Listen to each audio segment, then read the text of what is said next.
Welcome in, college football fans, to another episode of the Fan Addict on the Fan Addict Sports Network. I'm your man, Coach I, and that's the Stat Guy. Stat Guy, what it do in 2024, my man? Hey man, glad to make it another year around the sun, but hey, September can't get here fast enough. Like I said, we recording this thing on Sunday the 7th. Only game left is the national championship, and then first Wednesday in February. A lot of people do forget we still got another signing day, but it's a whole bunch of off season ahead of us, man. Let's talk early Heisman favorites. Here today we talking Big 12 QB rankings. You got who's gonna, everybody's got belief that their team can do it. 12-team playoff coming. It's a lot of stuff to keep us going through the off season, man. But we already know it's gonna be hard waiting on that season to go already, because we already missed college football, man. Without further ado, man, let's go ahead and get into it. The Fanatic, where we keep it 100, keep it real. That's the only way we know how to be. Talking that sports talk, you know what I'm saying? Straight out of South Carolina, upstate, A64. Yeah, the FANATTIC, the Fanatic, where we keep it OG. We talking sports, so I call what I All right, man, if you are new to the channel, go ahead and hit that like button, subscribe, man, for us. Share the content with other people, man, so it can help the algorithm and help people find the channel, man. We talk college football all the time, throw in a little basketball as well, but mostly college football, man. And here on the Fan Addict, we talk all college football teams. Stat Guy, Big 12 is going to have a new look. SEC is going to have a new look. ACC is going to have a new look, and the Big 10 are going to have a new look. But today we're talking about Big 12 quarterback rankings, man. Give me some names, man, and then we'll talk about these quarterbacks and try to rank them as we see them going into the 2024 season. What's some names to know in the Big 12 QB discussion? Well, obviously, the name everybody's going to talk about all year is going to be Shedeur Sanders. But I think actually looking into it, some kind of surprise names. Keep an eye on Alan Bowman, back to finish up his doctorate degree at Oklahoma State. Man's coming out. He's either going to go to the NFL or be doing your ankle surgery coming in 2025. So get ready for that. And then another name that I think is going to fly under the radar is Rocco Becht, and was really impressed with what he did, getting thrown into a really rough situation at Iowa State this year as a true freshman. Okay. And then you got some.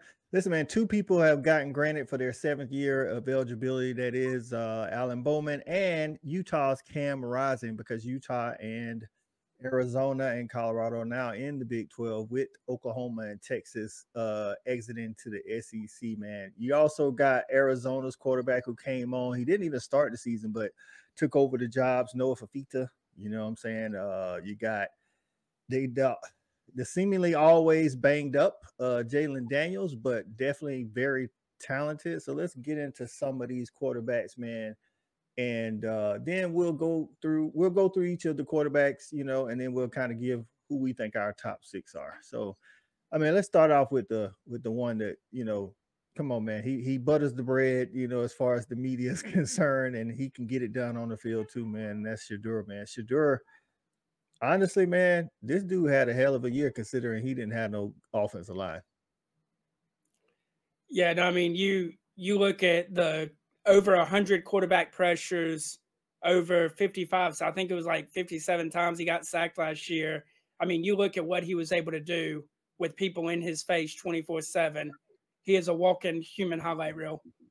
That's right, man. He got weapons out there too, man. They lost a wide receiver too, but they got Will Shepherd transferring from Vanderbilt.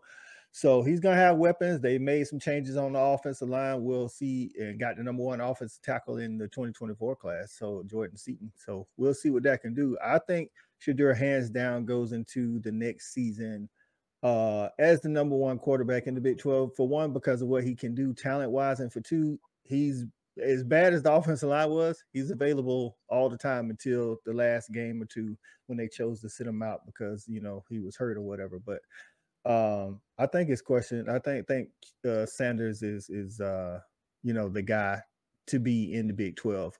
Colorado, also a team that's going to be, with being one of the better quarterbacks, you got to have some team around you. And I think Colorado's going to challenge for one of those top spots in the Big 12. So what about the next guy up, Cam Rising? He's one of our first guys that we're going to talk about that has been granted a 7th year. A lot of his, I want to say 2 years he's been hurt, full seasons that he's missed, you know, but there's some people out there, you know, of the mindset that these dudes should be playing in those 7th year. Man, look, you think about with these guys, it's different, right? Because they get the guaranteed COVID year that didn't kind of get them. You get a red shirt year and now an injury year. The 7th year isn't that hard to kind of fathom. I mean, we've seen guys 10 years ago that got a 6th or 7th year. So it's kind of the same. I mean, injuries are unfortunate. Kudos to the kids for staying in school that long and getting a 2nd or 3rd degree, whatever they're doing with their life, to do that instead of just going off to the NFL to get cut within 3 or 4 months. I mean, if I was a college player, I'd want to stay as long as possible, especially in the world of NIL now. Yeah, man. Cam Rising's got a lot of experience, and he's definitely got a good coach, good system around him. If he can be healthy, the question is health for us. Is he still the same Cam Rising after the injury? Because we thought we was going to get some Cam Rising this year, but we didn't. And then I guess they end up saying it'd be best for him to just come back. So if he's 100% healthy, I think he definitely can challenge for the top spot in the Big 12, man. Next up is the guy. The other guy who was granted a 7th year of eligibility, and that's Alan Bowman. Oklahoma State didn't seem like they was taking the season very seriously the first couple of games, and then I think Mike Gundy made some comments about being more hands-on or showing up more or whatever it was, and then they got it together, man, made it to the Big 12 championship. Alan Bowman, and he brings back Ollie Gordon in the backfield. Good running game always helps your quarterback, man. What's your feelings on Bowman? Yeah, I mean, you know, passed for over 3,400 yards last year, only threw for 15 touchdowns, but they did have the workhorse in Ollie Gordon. And if you look at even Bowman's stats, his stats really started to improve when the team improved as a whole, winning football games. Ollie gets going, good running game, opens up the passing game. He knows Gundy's system. I'm expecting a really big year from him in 2024. I do too, man. And again, I think Oklahoma State can make some damage. Again, you gotta have a good team around you. It's Mike Gundy, so they'll always have a decent offense as long as he's partaking, you know, in the coaching duties and stuff like that, man. Next up on the docket, man, is gonna be Iowa State's Rocco Becht. Rocco Becht, Iowa State. This is a peculiar situation, stat guy. I mean, the starting quarterback got released or removed from the team for what is it, gambling? Yeah, gambling on the Iowa State game the year before. I mean, I'm just saying, look, if you play in Iowa, why not bet the under? It just makes sense. That's right, man. Thoughts on Becht, man, and what he could do in this QB race in 2024. So true freshman last year, like I said, you come in as a true freshman. Deckers is the guy. You're expecting a red shirt. Now, all of a sudden, right before the season starts, Deckers is out, not coming back. And now you get handed the keys to the Corvette, and please don't drive it off a cliff. And really, it's not even the Corvette. He probably got handed like the keys to the Pinto or something. But he ended up throwing for over 3,100 yards as a true freshman. And I mean, put up good numbers. The question mark with him will be, can Iowa State win enough for him to get enough love as a top quarterback in the conference? I think stat wise, he's going to put up the stats to get some notice. But if they don't win, it doesn't matter what kind of stats he puts up. That's big facts, man. The success of the team, the Cyclones team, is definitely going to dictate whether or not he is in the talks for best Big 12 quarterback or one of the best in the Big 12. Next up, man, we got a guy, man, who, I mean, seemingly can't, you know, stay healthy, I would say, but he's got uber amounts of talent, and that's Jaylon Daniels at Kansas, man. This guy came onto the scene 2 years ago as far as everybody in college football taking notice and made big strides, and then got hurt last year, you know, starting out pretty good, then he gets hurt. Can he stay healthy enough is the question. And if he can stay healthy, stat guy, what does that look like? I mean, this is the dude that could unseat Shedeur Sanders as the best quarterback in the Big 12. The problem is, can he play for 12 games? And you look at it, last year was such a weird situation. We heard the Friday before a game he was having back spasms and they were going to sit him out. And then we never saw him again. Like, just so weird of a situation for it to be that minor and then you not get your guy back. And I know that Jason Bean played good for Kansas in that backup role after losing his starting job, but this is your guy. Daniels is an elite offensive talent because of what he can do with his legs. He has the arm strength. If he can play a full season for Kansas, it's going to make Kansas that much tougher of a team to beat anyway. That's right. And in these past couple of years, seasons, man, Kansas has been one of those teams that's a tough out. They just, they beat Oklahoma this year, right after Oklahoma took down Texas, who made it to the college football playoff. So we'll see if Daniels can stay healthy, because if he can, I do think he has some of that electric ability to have him in the conversations among the, Shedeurs and the Cam Risings for best quarterback in the Big 12. Next up, man, last kind of guy we're going to focus on is going to be a guy who didn't actually start the season as a starter, but came on and really took off, and that's Fifita from the Arizona Wildcats. So much so that their starting quarterback hit the portal, or the original starting quarterback hit the portal. And Arizona, man, I want to say they were like 3-3 and then finished the season 9-3 or something like that. They were hot, man, and definitely a tough out. And then played a good bowl game as well. So what's your feelings on Fifita, man, and where he stacks up among these guys? Yeah, I mean, you talk about a guy that didn't get his starting role, I want to say, until like week 3 or so, maybe even week 4. Throws for over 2,800 yards, throws for 25 touchdowns. His main target is his homeboy, his best friend. They went to high school together. So they're both coming back together, because that was kind of a question mark, is if one hits the portal, do they both hit the portal? They're both staying. And I'll be honest, we talk about it, the quarterback's such a weird thing, because you have to win to get any kind of love as a quarterback, because you're the leader. Yep. This Arizona team, with what they do on defense, helps him become even a better quarterback, because they shut the game down and make it winnable for him. And now he gets these fourth quarter touchdown drives and stuff like that kind of mean a little bit more than just a regular 70-yard touchdown drive. That's right, man. And I think as long as this kid is healthy, Arizona's going to have something to say about the Big 12 as how teams finish and who makes it to the actual Big 12 championship.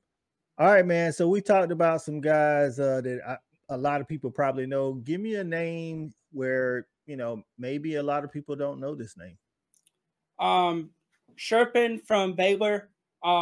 He took over partway through the season, ended up throwing for over 273 yards a game, which is good numbers. So he'll be back. What can he do in a full season in that Baylor offense? Baylor's one of those schools that is historically thought about being explosive on that side of the football. So What kind of numbers can we see from him in a full year? Another guy is from BYU. They got Gary Bohannon, the South Florida quarterback, transferred to BYU. So what can he do at BYU? We know they're a physical team. They like to run the ball. They play defense.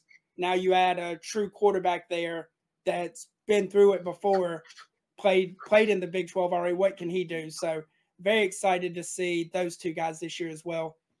Yeah, man. So, man, just now, just the top 6 quarterbacks is what we thinking. My top 6 in order would probably be Shedeur. Shedeur, I feel like top to bottom probably has, I ain't gonna say he has the most talent, but he's close to it, if not so. And I think his offense is predicated on getting him a lot of yards and things of that nature. And he's shown us for 3 straight years that that dude can spin the rock, man. So if they add some running, design quarterback run plays, I think he's hands down one of the favorites to be the Big 12, top quarterback in the Big 12, possibly even the nation. Behind Shedeur, man, I got Cam Rising. I like Cam Rising with the experience. The question for Cam Rising is he the same guy, that he was before the injury? So if he is the same Cam Rising, he's just a leader, will to win. He may not pass for as many yards as some of these guys, but I think when you're talking about just the position itself, I think he's definitely going to be in the talks for top quarterback. Number 3, Noah Fifita. Like I say, man, he took over for the starting job, you know, after a couple of games, and then ran with it, man. Had more throwing, you know, passing touchdowns than some of the guys on the list that actually started the whole year. And I think it's nothing but up here for those guys in Arizona. Alan Bowman is next, man. Alan Bowman, out of all these guys, I would say Alan Bowman has the best running game behind him. Good running game. That means you can't load the box. I mean, you have to start loading that box, and now they get to throw over the safeties.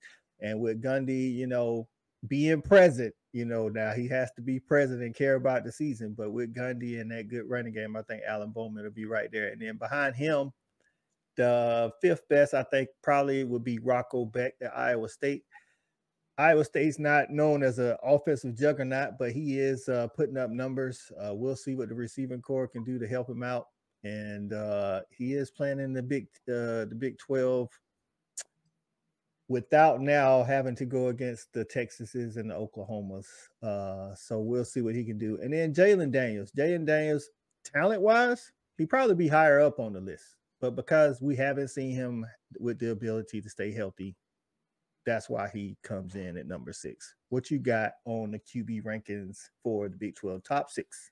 So the only thing that I changed on mine was I slid everybody up a spot and I dropped Cam Rising down to 5. And it's all due because of the health. Now, luckily, he's going to be over a year removed from he's already a year removed from the knee injury that happened in the bowl game last year, right? Mm-hmm. But we haven't seen him in action. We haven't seen him in game action. We know it's all mental, and he's not a pocket passer. Cam Rising's dangerous because he's going to pick up first downs with his legs. And so seeing the willingness to run, I think we probably will because I think he's a gamer and wants to win. But the mental aspect of it to it is a huge question mark for me. I think there it is, people. Big 12 quarterback rankings. I think hands down we go into the season. Shedeur is the hands-on favorite to be the best quarterback in the Big 12. And, you know, stay tuned to our next video that we release about this, you know, topic. And can Shedeur challenge for the Heisman? I think he showed early this year that he can put up those kind of numbers. The Heisman's kind of turned into a QB award, you know, sans Devontae Smith putting up video game numbers at wide receiver for Bama a couple of years ago. But I think Shedeur will be right there in it, man. We're going to see if these guys can stay healthy. Let us know in the comments who you think the best quarterback in the Big 12 is and some other names that might be names to watch out for. Don't forget to comment, like, and subscribe. For my guy, Stat Guy, I'm Coach Utes, the Fan Addict. We out of here. Peace. We got it jumping like it's that valley. I call my dogs out the pound. Let's go eat. Turn on the Fan Addict. Let's have a debate. Who really hold down the Southeast from state to state? What team hungry gonna eat everything up off they plate?